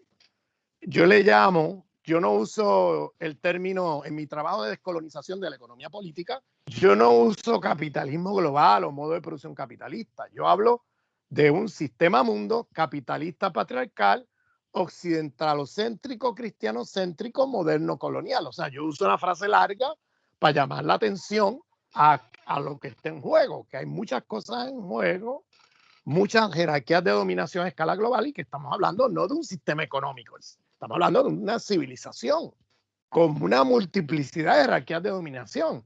Pero cuando tú estás mirando al mundo desde el occidentalocentrismo, que es lo que le pasa a gran parte de la izquierda eurocéntrica occidentalizada, piensas que el problema es un problema económico y que resolviendo ese problema económico resuelves lo demás. Porque no has visto, porque tomas como sentido común y como algo dado y presupuesto, que todo lo demás es, bueno, como los humanos hacemos las cosas, ¿no? Es normal, normalizamos, naturalizamos todo del mundo en que estamos, excepto la economía. Y criticamos el capitalismo, pero no nos damos cuenta de toda la imbricación de jerarquías de dominación que están metidas allí en ese capitalismo histórico y en esta civilización de muerte en que estamos. Porque se ha hecho sentido común. Lo hemos naturalizado como sentido común. Pero, por ejemplo, para pueblos indígenas en África o las Américas o Asia, les queda muy evidenciado, o porque son sobrevivientes de una historia de civilizaciones antiguas que fueron destruidas y que todavía conservan allí ciertas cosmovisiones diferentes, y les es muy evidente que todo lo que nosotros tomamos en Occidente como sentido común, pues es parte del proyecto de civilización de muerte que han hecho a escala planetaria. Entonces, la civilización, esa civilización moderna occidental que nombré con esa frase larga, a riesgo de sonar ridículo, pues esta civilización es la secularización de las narrativas de la cristiandad. Dije cristiandad, yo no dije cristianismo. Bien, estoy hablando de la cristiandad, que es cuando el cristianismo se hace ideología de Estado, se hace un sistema de dominación al servicio de los dominadores, de los explotadores. esa versión del cristianismo es la hegemónica, es la que se impuso. Ya no desde 1492, desde mucho antes. Lo que pasa es que a partir de 1492, eso que ya existía en Europa como cristiandad se expande al resto del mundo como proyecto civilizatorio. Y se llevan allí el patriarcado de la cristiandad. Fíjate que no es cualquier patriarcado el que se globaliza con la expansión colonial europea y el que encontramos ahora incluso hasta en comunidades de origen de la civilización inca o azteca. Ahora los descendientes practican patriarcado de la cristiandad. ¿Cómo pasó eso? Pues por 500 años de colonización que impusieron una visión patriarcal de la cristiandad, que no es cualquier forma de patriarcado. Entonces, estamos hablando de la secularización en el mundo moderno de la cristiandad. ¿Qué pasa? Cuando digo secularización es que lo que hace el binario religión secular es camuflajear las narrativas y los dualismos de la cristiandad en un lenguaje pseudocientífico o en un lenguaje pseudosecular, que ahora no aparece como cristiandad, sino que aparece como sentido común, como secular, como científico, etcétera. Mira, te pongo un solo ejemplo, pero puedo estar 2 horas. Por eso es que te dije que esto para mí es un tema que, Cata, me tienes que parar porque puedo estar 2 horas con esta pregunta que me acaba de hacer Bryce, que es una pregunta excelente. Pero voy a poner un ejemplo, y es el ejemplo de René Descartes, que es el famoso, conocido como el fundador de la filosofía moderna. Pues lo que hace Descartes fue criado y educado por jesuitas. Y luego lo que él hace es secularizar todas estas narrativas de la cristiandad, intentando hacer una filosofía, ¿no? Que tiene mucho de la cristiandad y de los jesuitas. O sea, no me voy a meter ahí, leanse a Enrique Dussel, leanse a gente que ha trabajado este tema mejor que yo o más profundamente que yo. Entonces, pero fíjense cómo el dualismo cartesiano de hombre-naturaleza, dice hombre y naturaleza, porque las mujeres para él están en la naturaleza, ¿bien? O sea, no están acá, están allá, ¿bien? Pero para usar un lenguaje políticamente correcto del siglo XXI, humanos naturales, ese dualismo, ¿de dónde viene? Ese dualismo viene de la cristiandad. La cristiandad que dividía, estableció una separación entre el mundo de Dios y sus representantes en la tierra y el mundo del diablo, el demonio. Y la naturaleza era y pertenecía al demonio. Y las mujeres, en el patriarcado de la cristiandad, eran sospechosas de estar todo el tiempo poseídas por el demonio y tentadas por el demonio y cosas así. Por eso estaban en la naturaleza, no estaban en el otro lado. Lo que hace ese dualismo de la cristiandad es que se seculariza con Descartes.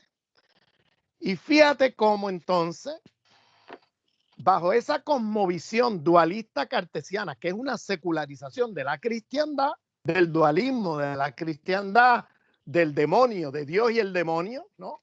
Donde la naturaleza pertenecía a las fuerzas demoníacas y por eso era que los científicos que intentaban experimentar con la naturaleza eran quemados vivos por estar poseídos por el demonio, si te acuerdas, ¿no? Por eso los quemaban, porque cualquier persona que estuviera haciendo cosas con la naturaleza era sospechoso de estar con el demonio y por eso quemaron también vivas a miles y miles y miles de mujeres en Europa y en otras partes del mundo acusadas de brujas. Pero bueno, ese dualismo con Descartes se convirtió en la cosmovisión del capitalismo. Toda tecnología que se ha producido desde entonces, desde mediados del siglo XVII hasta hoy, porque toda tecnología tiene cosmología, no nos equivoquemos, no hay tecnologías neutrales. Toda tecnología tiene cosmología y la cosmología de la tecnología del sistema capitalista mundial es el dualismo cartesiano, que no es otra cosa que la secularización del dualismo de la cristiandad. Entonces, ¿qué pasa con eso? Una cosa muy sencilla. Si tú concibes que la naturaleza son formas inferiores, son objetos o formas inferiores de vida, entonces tú las puedes destruir y la vida humana sigue, porque tú has concebido de manera ontológicamente dualista la vida humana de las formas de vida otras. Entonces, cuando tú separas de esa manera las otras formas de vida de la vida humana, entonces tú produces tecnología que destruye todo lo que tiene alrededor, porque tú no has pensado allí el tema de la reproducción de la vida, porque tienes allí la cosmovisión cartesiana de que la vida humana no queda afectada por lo que tú hagas con el resto de las otras formas de vida que son objetificadas bajo el término naturaleza. Las puedes destruir y la vida sigue. Esa falacia, esa idea estúpida, porque una idea estúpida, con esa idea estamos destruyendo la vida a escala planetaria, porque toda la tecnología capitalista que tenemos está construida bajo el dualismo cartesiano, que no es otra cosa que la secularización del dualismo de la cristiandad. Fíjate cómo, con todas las críticas que podamos hacer a las civilizaciones antiguas, a todas esas civilizaciones que ésta se destruyó en los últimos 500 años, ninguna tenía la estupidez de hacer tecnología bajo concepciones dualistas. Todas, sin excepción, tenían nociones holísticas cosmológicamente, todas. Ubuntu en África, Pachamama andino, Tawhid en el Islam. Vete a través de todas las cosmovisiones que con todas sus diferencias tenían en común la idea de que los humanos coexistimos con otras formas de vida dentro de un solo cosmos y que la vida humana y la condición de posibilidad de la vida humana es la condición de posibilidad de la vida en su sentido más amplio, pachamamista, ¿no? En su sentido más pachamamista, de que la naturaleza produce la vida. ¿Entiendes? Entonces, todo lo que tenemos alrededor, si tú lo destruyes, te destruyes a ti. Es una idea de sentido común, pero muy simple, que no tienes que ser un experto en el Ubuntu de África o en el Pachamama, en la cosmovisión Pachamama de andina para tú entender eso. Todas esas otras civilizaciones tenían esa noción, por eso producían tecnología que reproducía la vida, no destruía la vida. Y por eso yo digo, para concluir, que la destrucción planetaria, porque esta civilización le encanta atribuirse los logros y humanizar sus desastres. Me refiero a lo siguiente, cuando se trata de un hombre en la luna, dicen, nosotros pusimos un hombre en la luna, ¿no? La civilización occidental logramos eso, ¿no? Cuando se trata de los desastres, entonces dicen, oye, los humanos somos destructores de la vida, somos terriblemente destructores de la vida. Eso es una mentira. Eso es una gran mentira. Los humanos hemos vivido en el planeta Tierra por miles y miles de años y no hemos destruido la vida como ha hecho esta civilización en 400 años.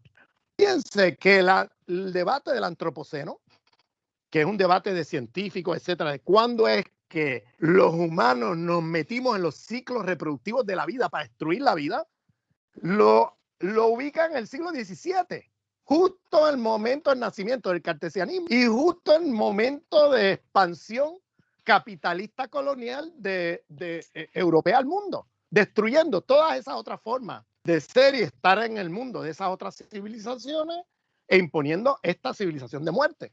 Entonces, perdóname, volviendo al tema secular religioso, yo creo que estamos en un mundo de la cristiandad, no hemos salido de ahí. Y lo que hay es el mito, un mito de que de alguna manera nosotros pensamos más allá de cosmovisiones y de religión y de todo esto. Y es una gran mentira. Nosotros estamos metidos de cabeza y somos yo siempre digo, los ateos de izquierda son los peores cristianos. ¿Por qué digo eso? Yo respeto mucho a los musulmanes, los intelectuales musulmanes que dicen, yo no soy creyente, pero yo soy musulmán. Y tú dices, ¿pero cómo es eso? Bueno, por una razón muy sencilla. Yo crecí en una cultura musulmana y en una cosmovisión musulmana. Y yo, por tanto, pienso desde ahí. Sea creyente o no, yo pienso desde ahí. Esta es mi cultura. En cambio, en el mundo eurocéntrico, gente que han sido monaguillos hasta los 15 años, que luego se hacen ateos, luego te dicen, no, yo no tengo nada que ver con religión, yo soy científico, yo no pienso desde ninguna cosmovisión de nada, y yo estoy más allá de eso porque la ciencia es, y te hacen el discurso de la modernidad occidental, de eurocéntrica de toda la vida, de que ellos están más allá del Dios y el diablo. No, perdóname. Ese es el peor de los cristianocéntricos, porque al menos un cristiano te reconoce que yo soy cristiano. En cambio, estos ateos de izquierda, que son cristianocéntricos hasta la médula, pues te hablan como si estuvieran más allá de todo eso, negándote cuán cristianocéntricos son, porque están repitiendo un montón de fórmulas de la cristiandad sin saber que están repitiendo la cosmovisión de la cristiandad, sin darse cuenta. Ese es el peor de la cristiandad, de los seguidores de la cristiandad, ese es de los peores. Entonces, yo veo ahí un problema serio, porque, y claro, el mundo moderno usa, cuando le conviene, esa ciencia moderna fuertemente anclada en visiones de la cristiandad y se declara atea frente a los religiosos, y cuando le conviene dicen que no, que son religiosos y te impulsan la cristiandad donde les conviene. Entonces, es como un péndulo donde en un lugar dicen una cosa y en otro dicen otra, dependiendo de cómo les conviene, cómo les facilita la dominación del mundo. En ciertos lugares no van a salir con la careta de cristiandad, salen con la careta de científicos, y en otros lugares salen con la careta de la cristiandad. Y por tanto, cuando tú vas a América Latina hoy, las sectas cristianas, ¿no? Por ejemplo, protestantes, fundamentalistas protestantes están, te lo digo, cambiando el panorama político de América Latina, porque están, llevando a millones de gente muy pobre a votar por candidatos fascistas. Mira Brasil de Bolsonaro. ¿Quién votó por Bolsonaro? Millones de gente de la favela que eran seguidores de los fundamentalistas protestantes. Entonces, estamos hablando de una situación muy compleja. Paro aquí porque yo, puedo seguir hablando por horas de esto. Bueno, interesante. Concha. Bueno, pues la verdad es que es un placer tenerte otra vez aquí con nosotros y un placer, como siempre, oírte, ¿eh? Es muy, muy, muy importante, ¿no? Que continúes viniendo y continúes hablándonos, ¿no? Y haciéndonos pensar. Y yo, a raíz de lo que estabas comentando, yo me preguntaba si a raíz, por ejemplo, de la pandemia, se está produciendo una apropiación como muy fuerte, muy importante de ese discurso del que tú estabas hablando, de ese discurso que anclado, o sea, vertebrado sobre la separación, ¿no? Entre el ser humano y la naturaleza, ¿no? Entonces, el capitalismo está cogiendo todo ese discurso, y lo está rehaciendo y haciendo a su manera. Yo, por ejemplo, no hace mucho veía un documental en Irlanda a propósito de la despoblación, de la falta de bosques y tal, y entonces ahí estaban repoblando todo aquello con un árbol, creo que se llaman píceas, y estaban haciendo grandes monocultivos de píceas para reducir la huella del carbono, y ya, ¡boom! Ese es el planteamiento ecológico, ¿no? De proteger la naturaleza, de que somos parte de la naturaleza. Entonces, yo creo que la pandemia, el coronavirus, o sea, la situación está facilitando las cosas para que el capitalismo se engulla ese discurso y lo está rehaciendo a su manera, ¿no? Esa es una cuestión. No sé qué piensas de esto. Y cómo se puede ir contra todo esto, ¿no? Porque incluso te encuentras, es lo que estabas diciendo, igual el ecologista es más capitalista que el setión de a pie que está en una huerta. Esta es la cuestión, que es un poco lo que tú estás hablando del tema de la religión de los marxistas, pues un poco aplicado a la ecología. Y luego otro tema también que me parece interesante para que comentes algo, ¿no? Está también emergiendo el tema de la salud como categoría, imbricada en todos esos discursos que estás hablando, el racismo, la discriminación por razón de género, el clasismo y tal. Además está, pues no sé, es la ideología en relación a la salud que se está metiendo ahí, también es otro elemento definitorio de esos procesos excluyentes. Y no sé, pues me gustaría que comentaras un poquito esto. Y nada más, pues muchas gracias por estar aquí. Ramón, acabo de recibir un aviso de que quedan 5 minutos para esta reunión y espero que no nos corte, no creo que nos corte, ¿no? Pero era pues la hora programada, ¿no? Para yo terminar. Creo que no, yo creo que no, Cata. No nos corta, ¿verdad? No, yo creo que no, automáticamente. Entonces ya sí que la censura de la censura. ¿Verdad? Adelante. Bueno, muchas gracias, Concha, por tus palabras y por lo que acabas de plantear, porque me da la oportunidad también de decir algo sobre este tema. Yo creo que, mira, ahora mismo si te fijas en la reunión de Davos, ustedes saben que en Davos se reúnen todos los años el 1% del 1% a discutir sus distopías globales. En Davos, Suiza, en el mes de enero, fines de enero. Este año se titulaba El Gran Reinicio, The New Reset, el Gran Reinicio. Fíjate que esto tiene que ver con lo que acaba de decir Concha. Y uno de los temas que ponen allí, pues lo que están haciendo es usando el tema de la pandemia, un poco como habla Naomi Klein, de capitalismo de desastre, ¿no? Cómo usan un desastre que la gran mayoría de las veces los crean ellos mismos, pero crean ese desastre y luego con ese desastre lo usan de manera perversa para explotar más y para controlar mejor el mundo. Y están haciendo eso con la pandemia.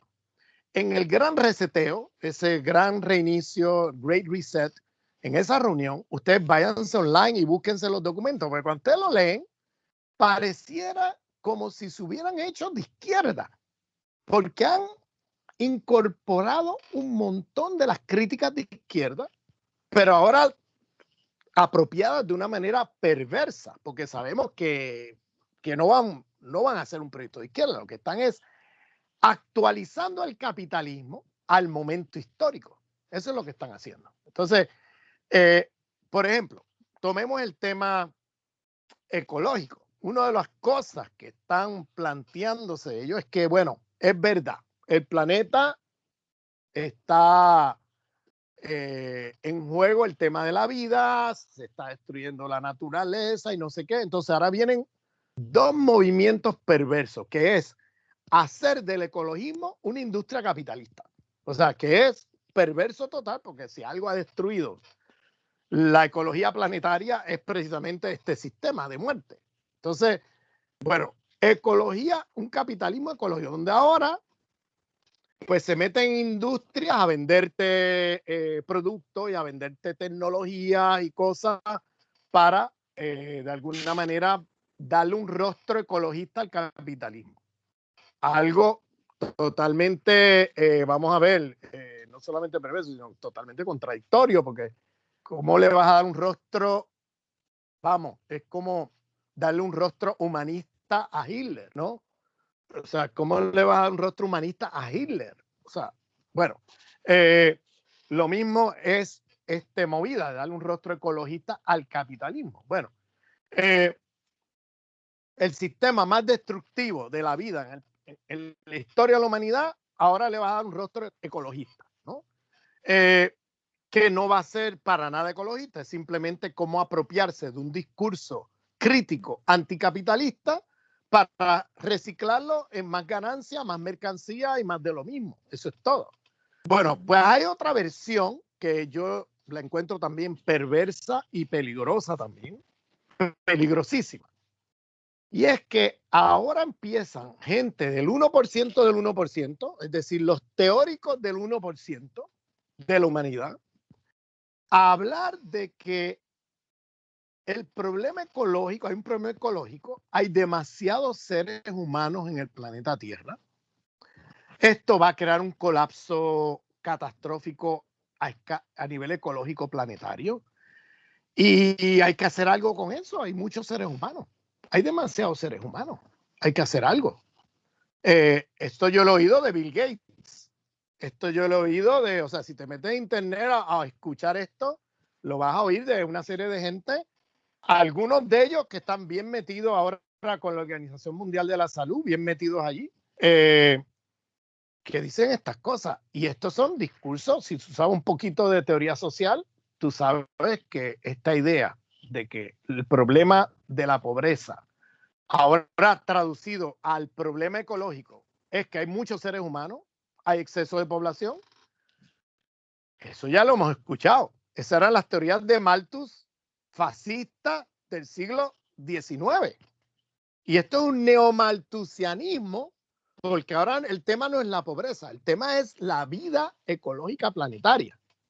Para salvar, acuérdate, en los años Puerto Rico, de donde yo vengo, fue un experimento de las teorías malthusianas, donde se esterilizaba masivamente a las mujeres sin consultarles. O sea, a través, se llamaba la operación. Métanse en internet y busquen en YouTube la película La Operación. Ahí vas a ver documentado lo que les estoy hablando, donde en los años 50 y 60, como parte de las políticas desarrollistas del imperio americano en el mundo, pues se decía que la pobreza hay que acabarla y hay que acabarla reduciendo la población del mundo. No es el sistema capitalista que está produciendo superexplotación y pobreza masiva en el planeta Tierra. No es el sistema. Es que hay muchos seres humanos y por tanto hay que acabar con los seres humanos. Entonces, se experimentó eso en Puerto Rico y esos planes, que Puerto Rico era un laboratorio por ser colonia americana de esos planes, eso luego se llevó a la India, eso luego se llevó a Brasil, eso luego se ha llevado por todo el mundo. Entonces, las mujeres eran operadas, tú ibas al hospital a atenderte no sé qué y te operaban y te esterilizaban sin tú saberlo, o sea, sin consultarte para nada, te enterabas después. Entonces, este tipo de cosas, pues ahora se está planteando el mismo discurso, ya no en términos de pobreza, porque ya la pobreza no les importa. Con el neoliberalismo contemporáneo, ya el tema de la pobreza, eso no es tema, ¿no? Eso era más tema en la época desarrollista, cuando estaba la Guerra Fría, la Unión Soviética, y tenían que darle una respuesta a la crítica que venía del el socialismo realmente existente, que realmente no era socialismo, era más capitalismo de Estado que otra cosa. Pero bueno, de todas maneras tenían que darle respuesta a eso, y el tema de la pobreza aparecía allí, tenían que darle respuesta. Ahora ya eso no aparece, ahora es neoliberalismo. Ya sálvese el que pueda. Ahora es la ley del mercado y sálvese el que pueda. Entonces, ahora aparece el neomalthusianismo, nuevamente reciclado, bajo un discurso ecológico. Ya no es que hay demasiados seres humanos y por tanto hay pobreza, es que hay demasiados seres humanos y la vida ecológica del planeta está en peligro. Entonces, ahí vienen políticas que ahora a mí me espantan, ¿no? ¿Qué es lo que se traman con este discurso? ¿Dejarán morir una parte de la humanidad? ¿Dejarán, o sea, qué es lo que están tramándose? No sé, pero me pone los pelos de punta cuando escucho esto, porque ya sé de lo que son capaces, ya sé de lo que son, lo hemos visto ya. Entonces, no debemos ser ingenuos y creernos que están diciendo esto por decirlo. Esta gente siempre adelantan estas cosas y estas ideas cuando ya saben lo que van a hacer. Y lo que hacen es empezar a preparar la opinión pública mundial para hacer desastres. Entonces, hay que prestar atención a estos discursos y a estas cosas de cómo se están moviendo. Y el tema de la pandemia lo que ha hecho es acelerar estas cosas que ellos ya venían hablando desde hace unos años. El tema de la pandemia, ahora ellos lo aprovechan y están metiendo ahí a saco toda una serie de temas en eso del nuevo reinicio, en la reunión de Davos, y hay que prestarle atención a todo eso porque ahí se juega la vida de los seres humanos en el planeta Tierra. Bueno, xa vai sendo un pouco tarde, son as 9:45 aquí na Galiza, e entón, se alguén ten un comentario moi breve adicional que necesitan realizar sí ou sí, se non, pois podemos ir pechando. A ver. Hola, Rosy. Solo te gustaría trasladarle a Ramón un saludiño de Rosy. Muchos saludos, Rosy. Qué bueno escucharte. Nada, eso, no quería cortar cualquier pregunta que haya que hacer, solo nada, mandarte un saludo muy grande. Un fuerte abrazo. Me alegro de verte. Chao. Igual. Bueno, pues si ninguém máis ten comentarios, eu penso que deberíamos dar por finalizada a sesión. Bueno, espera.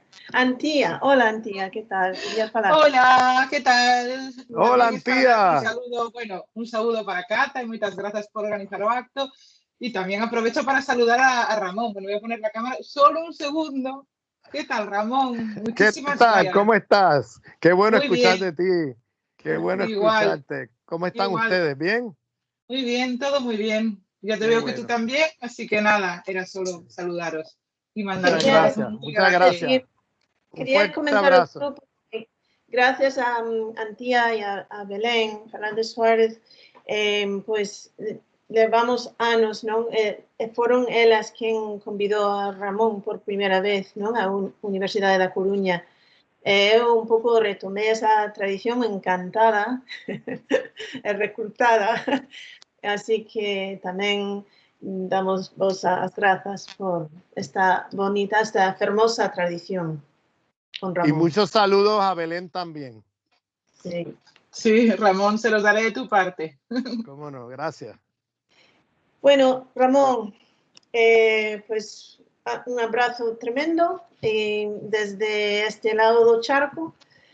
Y nada, estamos en contacto, estamos leyéndote en clase y pues aprendiendo mucho, ¿no? Aquí estamos a las órdenes, Cata, para cualquier encuentro, preguntas. Si quieren hacer una sesión de preguntas, podemos organizarla, o de comentarios y discusión con los alumnos también. Estoy a las órdenes. Muchas gracias por la invitación. Estamos en contacto. Pues genial. Bueno, muy bien. Pues, Vicos, voy a parar a grabación una cosilla.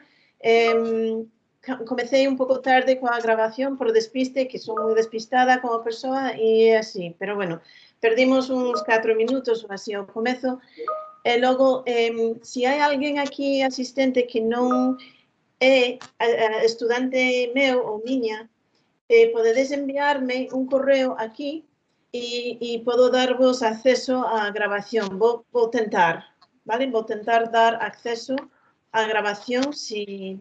Oye, sí, siéntanse en libertad de ponerlo online, Cata. De acuerdo. Con mucho gusto, o sea, de verdad, no hay ningún problema. Pongan esta discusión online. Yo creo que sería útil. De acuerdo. En todo caso, acabo de poner o meu correo corto, dirección de correo electrónico corto no chat, para quien sexa de fora, porque o estudantado automáticamente vai ter acceso á grabación. Bueno, Ramón, cuídate moito. Muy interesante. Tenemos que seguir falando de las vacunas, las vacinas. Sí. Muchas gracias. Okay. Chao. Gracias por todo. Gracias por la invitación. Chao. Voy a parar la grabación.